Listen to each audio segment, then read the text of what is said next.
Welcome to the Empower, Solve, Protect podcast, hosted by David Levine, founder and CEO of Go West IT, the cybersecurity-obsessed managed service provider. The Empower, Solve, Protect podcast explores digital transformation strategies and the journeys of successful entrepreneurs and business leaders.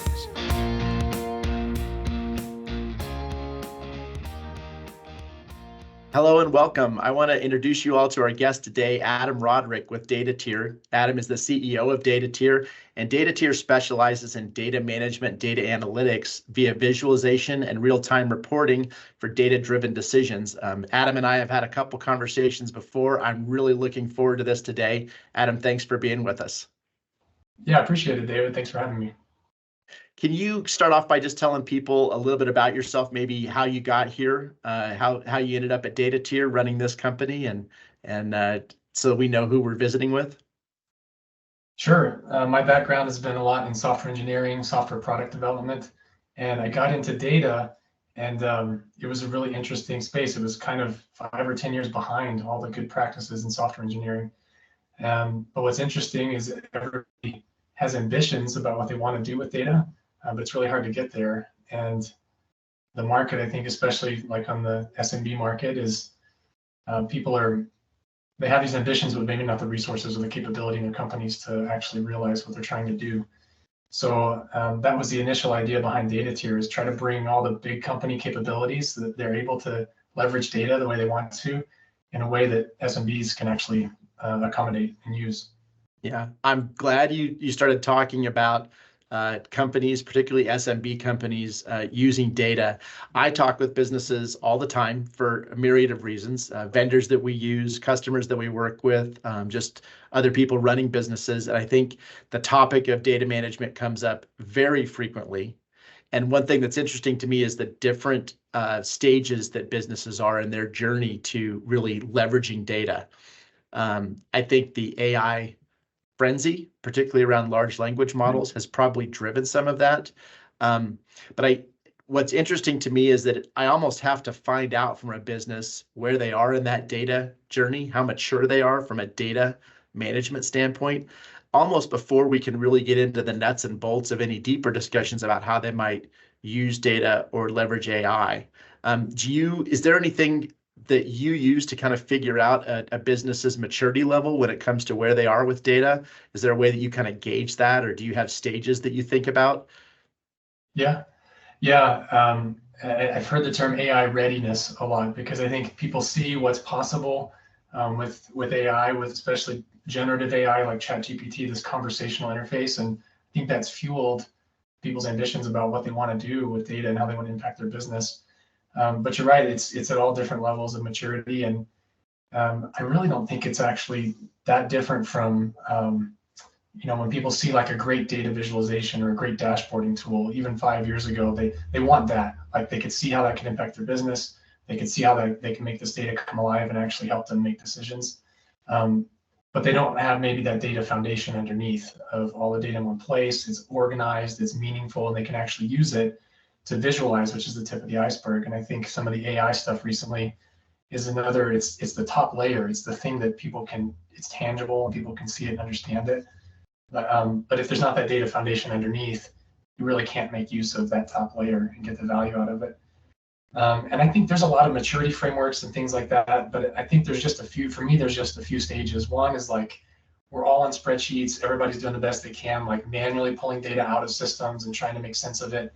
There's really no like standardized way of calculating metrics or presenting that story that the data is trying to tell. And most companies go through that stage as they're growing. They hit a stage of it just not everything fits in everybody's head anymore. And so they're trying to manually put all this together. I think the next stage is maybe they get some analyst or somebody that actually really starts to understand the data behind the business and can communicate that. So it's not a real technical state, but at least somebody kind of becomes the go-to person. And so that might be a level 2. And then a level 3 is they realize we really need to like standardize some of this. We need to have canonical definitions of what is a customer, what is revenue, like some of the basics, and how are we calculating all this. And to do that, you need a data warehouse or somewhere where you can pull all that data together in one place from across the business. So I'd say that's level 3, is you've pull all that data together. And then for me, the last level is more of like, is this become part of our culture? Are people actually using the data? Are they looking at the reports? Are they building their own reports and exploring it on their own? Would be a level 4. So even though there's a lot of different ways you could look at maturity, I just look at those 4 levels. That's interesting. As you were describing those, and I agree with you about those stages, but I don't know that I've heard someone articulate it as smoothly as you just did. I found myself thinking about where Go West IT was in relationship to those stages. We are definitely not stage 1 anymore. We've been there for sure. We've been at the place where we were really good at pulling data out of systems, a lot of disparate systems, and trying to match it up. But that was a stage where every time we needed an answer to a question, we would have to go pull the data and massage it, and pull the data and massage it, and pull the data and massage it. And it was tedious and not very efficient. We've moved past that. I don't know. Now I think we're somewhere between 2, 3, and 4. And it depends on what data we're talking about. And certainly from an adoption standpoint, from our people and really living it every day, where we oscillate, I think. And that's probably normal too. Our data, maturity path started with the realization that we did have a lot of platforms that didn't really talk very well together. We had a lot of out-of-the-box integrations, if you will, but they weren't data-driven. They were more just pointing at each other, I would say, and maybe moving some data back and forth, but it wasn't really at the point that we could use analytics. When we started getting serious about the end in mind, we'd like to be able to see this. We'd like to be able to know this data in real time so that we can use it to make decisions or predict something that's happening. That's when our journey really became more about the data and less about the answer that we were seeking. Was with that end in mind. So I love the way you characterized the examples. I think a key turning point for us was figuring out that we needed someone who was just going to be kind of our data management person, data custodian, data owner, a resource. I think you do that for people. That's one of the ways that you step in and help them. Is that true? I should stop there and make sure that's okay. Yeah, that's true. I think a lot of companies in the SMB market don't know that there's alternatives, and one natural path is, well, we got to go hire somebody who's a specialist in this. And do you hire somebody really technical who can get the data moving and get the data engineering working? Do you hire somebody who's more of an analyst who really understands your business and can apply the data well? Or do you hire somebody who's more like a designer that can actually get the report to communicate what you're trying to communicate? So there's all these skills, but then there's also a process. Like once you're automating, there's a lot of moving parts. And what happens if your CRM breaks something upstream and that data is not flowing anymore? So, some folks will try to hire a team or try to hire an individual, like a unicorn type person that kind of has all these skills. Some will hire a consulting company to do a project. And that's part of why we founded Datateer. Was I don't think data is a project. I think it's a journey. It's a capability that companies are trying to grow. And that makes hiring a consultant for a project pretty difficult because they hand it back to you. Well, that's just a V1, and now you're really learning how to actually use everything. So that's part of why we hired Datateer, and that is what we do. It's like we'll just plug in. We've already got the infrastructure. We've got the operations and processes.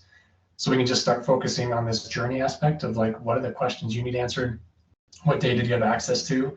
And how are we going to get you to a V1 in weeks instead of this months or years long struggle that some companies go through? Mm-hmm. I think our businesses are similar in that regard. We're an IT managed service provider.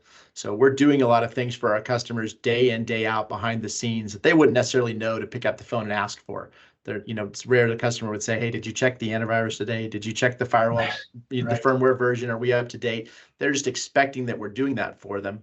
So managed services day in, day out. And then every single customer has something specific that comes up. We're moving to a different platform. How are we going to connect to it? We want to upgrade the way we're dealing with our voice communications. How are we going to deal with that? So that's the project aspect of it. But there's still a lot of day-to-day work behind the scenes. So would you say Datateer is something of a managed service provider from the data management standpoint, and kind of melding those three roles together, the analytics, the data person, and the visualization person? Yeah, I do. There's the managed service aspect, like let's just make sure everything keeps running and it's optimal, and we're managing costs and all of those things. But it's not just a tool. Like the last thing I think anybody wants is to go buy a tool or buy a bunch of tools, and then they still have to learn those tools and put them into place. So as much innovation as there's been in like SaaS products and tools that can kind of help make data engineering a little bit easier or faster, there's still this personal aspect that I think is really important, whether it's a project or an ongoing like relationship where you can explore with folks. And I think historically, whether it's IT or software or data, there's the technical folks that really understand what's possible, but don't know what to do. They need the business to tell them what to do. And then the business doesn't know what's possible. They know what they want to get done. Like you said, we know what questions we want to get answered. We just don't know how to go about it. And so that's always going to be person to person, right? Of those two sides really understanding each other to get the thing done. And then in my experience, there's also a big piece in between what questions the business wants to have answered and the technical people that can get it done. And that's user adoption. So to really, to get to that level 4 of data management and data utilization, you have to have all your people embrace and use it. And boy, the gap between what the business wants and what the technical people can do, and then getting everybody to use it is often a huge chasm. And I think that's the part that requires so much constant work together. That's where some project focus becomes very problematic, because projects have a start and an end. Well, in reality, the business doesn't just end with a project. It's really the beginning of utilization and adoption and all those sorts of things. So that's where it sounds like, the way you think about this makes more sense to me from my real world experience about how technology is used. It's not project based. It's evolutionary, if you will. Yeah, I really like how you said that. I think it is evolutionary or a journey. And going back to this idea of levels, it's very intuitive and natural to say, okay, we need to get from level 1 to level 2. So let's get all of our data together. Or we need a data culture. So let's get everybody trained and and those are the projects that go really long and they take forever, and you end up with kind of lackluster results because you're just trying to do this big push. But if we flip that and slice it a little differently, you can take one audience, maybe it's one department, maybe it's one executive, and get them all the way to a level 4, right? Just answering a small subset of questions that they really need, that they're passionate about, and doing that quickly in a matter of weeks. Now they are at a level 4 and they're relying on this data. And then you take the next slice and you find the next audience or a deeper question.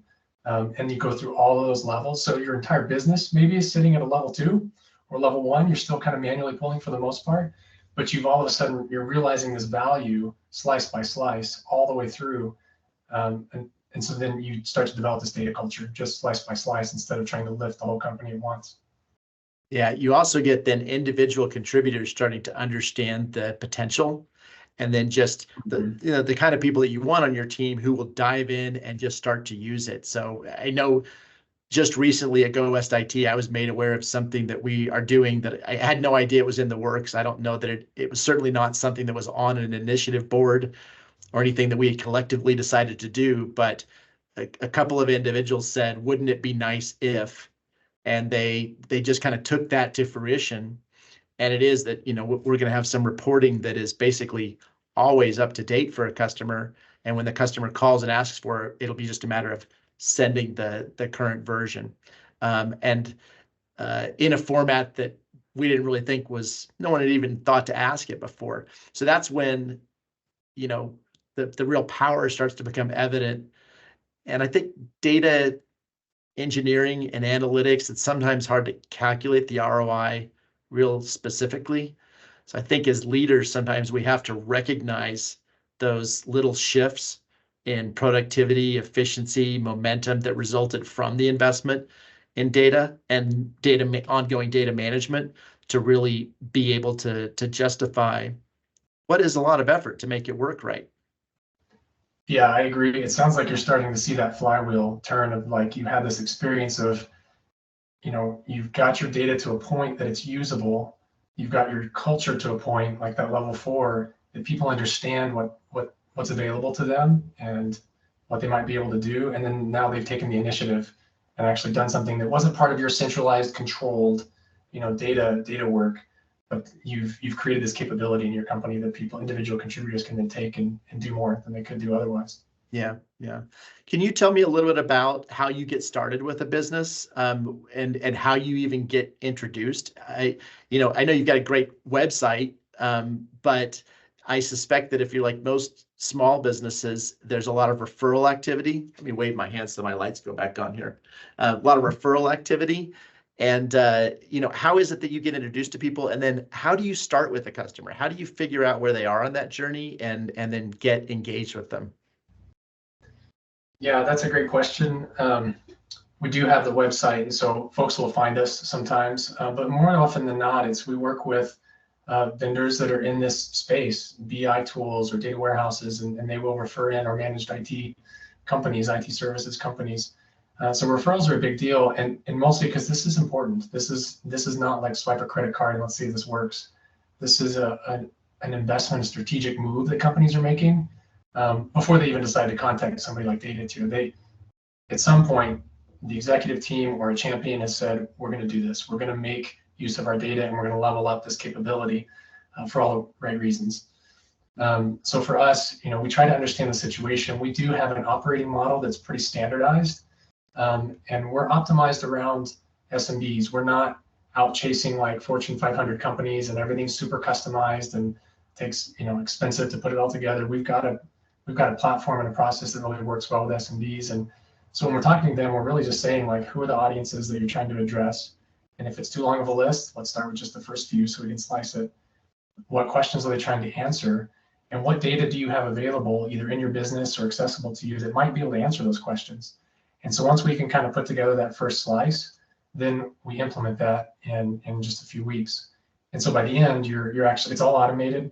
The data is flowing in, it's being organized, and it's being presented out in a visual way to the audience to answer that specific question for them that they need answered, or help them make that decision. And so from there, it's just an iteration, like how fast do you want to move? How big do you want to go? Or do we just need to keep that operating for a while? So companies can go bigger or go faster, but it's always in that iterative slicing motion. Yeah. Do you mind if we shift and talk a little bit about data security, data privacy? Sure. I don't know that you're an expert in that realm, but I think you do offer some services around security. And I know that the connections that allow data to flow between SaaS applications or on-prem infrastructure, or maybe just between a couple of clouds, or even just between a cloud and an analytics front end, a Tableau or a Power BI or something like that. All those connections create risk from a security standpoint. So there's always some sort of a key or credentials that are passed, and there's, do we allow from this source? Do we not allow from that source? Do you get involved talking to businesses about data security when it comes to the data warehouse and analytics and those data rivers that move the data around? Yeah, you can't do something like this without having a plan for security. And I'm not the world's foremost expert in security by any means, but most of our customers are dealing with some sort of PII, personally identifiable information, or if they're in healthcare, they're dealing with HIPAA. If they have any kind of European presence, there's probably GDPR, and California, Colorado, they all have their own kind of mini GDPR type regulations. But I like to think of it at a little bit higher level, and then we can get into details, but it's always just, where is my data? Is it flowing out from one server into some vendor server and back into where I control? So knowing where it's going and how many hops, it's taking. Access control, which I think is one that most people jump to and think about when they think about security, like who can see it? If I'm working with vendors, if I'm working with employees, if I'm outsourcing, like who can actually get access to the data at any point, with where it might be. And then the last would be like privacy, and do we have the right plan around privacy? And it doesn't have to be overly complicated, but are we excluding certain data from moving around and just realizing that that's going to be an acceptable weakness in our reporting if we don't have like email addresses in there? And that's usually okay to just exclude that PII type stuff. And if we are including some of that PII type information, are we taking measures to mask it or to randomize it or to exclude it from the accessibility? So where's it going? Who has access to it? How do they get that access? And then what are we doing about the privacy regulations? Are the three big areas for me. Adam, you said you're not a security expert. I will tell you that what you just articulated about the distinction between PII and how you might deal with how you're managing PII by masking certain components of it that kind of pull it out of that legal bucket, or how you account for this is PII and therefore we're going to have these additional identity controls. You're thinking about that at a level that I don't know a lot of data people often talk with small businesses about, or are able to articulate it. So I commend you for that. We think about security all the time. I think you mentioned kind of taking stock of where your data assets are. I think that's a great first step for any company. As you go down, if a leadership team says, we want to start using our data better and apply analytics or maybe get AI ready, the first step is always just an assessment. Where are you? Where is your data? And I think if a leadership team and an IT team or a vendor actually sit around a table and start asking some questions, businesses are always surprised about how many places they are storing data. People always start with, well, it's on the server or it's in this cloud. Well, it's also on some mobile devices and some laptops, and there's a NAS over here somewhere. There's, something is holding some data, and doing that analysis to just figure out where it is. First step in security, also first step, as you said, and figuring out how you're going to pull that data together and use the important parts and set up the database keys properly so you'll be able to leverage it moving forward. And one thing I worry about when I start talking to businesses or other consultants about the challenges is all of this can seem daunting to a small business. When I talk cybersecurity, sometimes I see people's eyes glaze over, and I worry that it will paralyze people from doing anything. And the message I try to send is, look, there is a whole big scary world out here. There's a whole bunch we can do to protect a business. Let's just start with figuring out where we are. Let's assess those assets. Let's figure out what we're trying to protect, and let's prioritize, what's most important. Let's start there. And try to keep people from being paralyzed. Well, I think that helps make it tangible. When we talk about the cloud, or when we talk about AI, or when we say data warehouse, those aren't things that are tangible to most people. But when you sit down, like you said, let's just map it out. Like, there are people, someone's managing the technology in your company, so they know what's there. And so by just saying, we just need to know where our data is, let's draw that map. It's actually not that hard of an exercise. And then it makes it really tangible. Like, I can see my data is flowing here into this database and then into these mobile devices, right? But it's there, it's tangible, it can be mapped out. And then, like you said, it's easy to set that roadmap and just start chipping away if you have things to chip away at and improvements that you need to make. It's actually from there not that bad to just make a list. And at that point, you're managing it and it's very tangible. Yeah. So you start with that initial list that you can assess around a table with the right individuals. And then almost inevitably, you're going to find some other place you're storing data. And that's great. Yeah. Once you've got the list, then you just add it to the list. You just get that put down. So that's great. Is there anything that you'd want to tell business leaders about kind of the horizon for data analytics, data management, data AI that we need to all keep in the back of our heads and or plan for? Yes. And most people I talk to do understand what's possible, but they're almost embarrassed to tell me, but we're actually only at this level. We're at barely level 1. And they're almost embarrassed because they think everybody else has it figured out and they're ahead of the game, and they don't. The reality is, I think almost everybody's really struggling with this because possibilities are huge, but it can be a difficult thing to jump in. And all of this data excitement has led to kind of a surge in this industry.